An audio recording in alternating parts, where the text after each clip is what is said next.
भाजून घेत नाही तुम्ही भाजायला लागत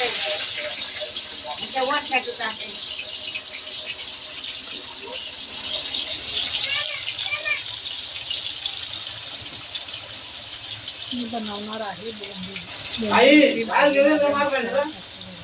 बोंबील प्रकारे स्वच्छ धुवून घेतलेले आहे. नंतर कढईमध्ये तेल टाकून त्याच्यामध्ये बोंबील छान पैकी असे तळून घ्यायचे आहेत आपल्याला. पण ते छान धुवायचे आहेत. हे बघू शकता तुम्ही. ही भाजी माझ्या मिस्टरांसाठी सध्याला बनवत आहे. तिथे फक्त कांदा टॅमॅटो टाकून बोंबील तळून. हे बघा त्यासाठी मी कांदा चिरलेला आहे. टॅमॅटो चिरणार आहे थोड्या वेळा.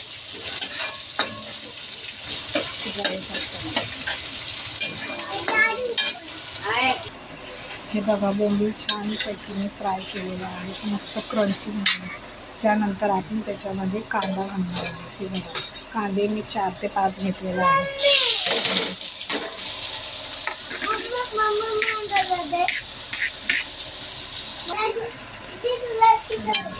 कांदा जरा आपला शिजत आलेला आहे. त्यामध्ये मी कढीपत्ता घातलेला आहे आणि इथे 1 टॅमॅटो चिरून घेतलेला आहे. असा कांदा थोडा शिजत आला का त्याच्यामध्ये टमॅटो घालायचा, लाल तिखट घालायचं, मीठ घालायचं, अद्रक लसणाची पेस्ट घालायची.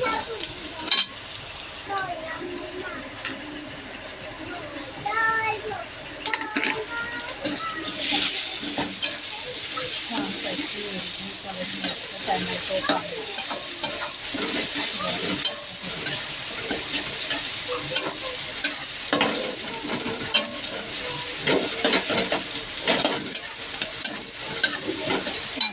पास्ता टिफिनला हवा आहे. मला पास्ता टिफिन घेतलेला आहे मी. थोड्या वेळाने पास्ताची रेसिपी दाखवते.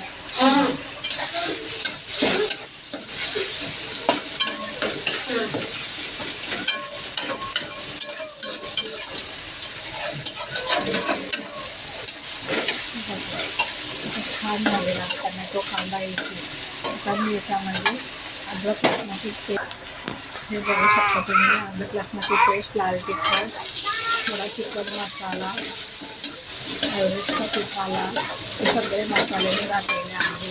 खूप छान प्रकारे मसाला शिजलेला पण आहे. हे बघू शकता. त्याच्यामध्ये थोडंसं मी पाणी घालणार आहे. पाणी घातल्यानंतर ते आपण फ्राय केले आहे ते टाकून थोडं शिजवून घेणार आहे. हे बघा एकदम थोडंसं पाणी घातलेलं आहे. हे बघू शकता तुम्ही. आता याला उकळी आली का आपण हे बोंबील त्यामध्ये टाकून द्यायची. हे बघू शकता आता याला उकळी आलेली आहे त्याच्यामुळे मी आता बोंबील टाकू शकतो. हे बघा बोंबील.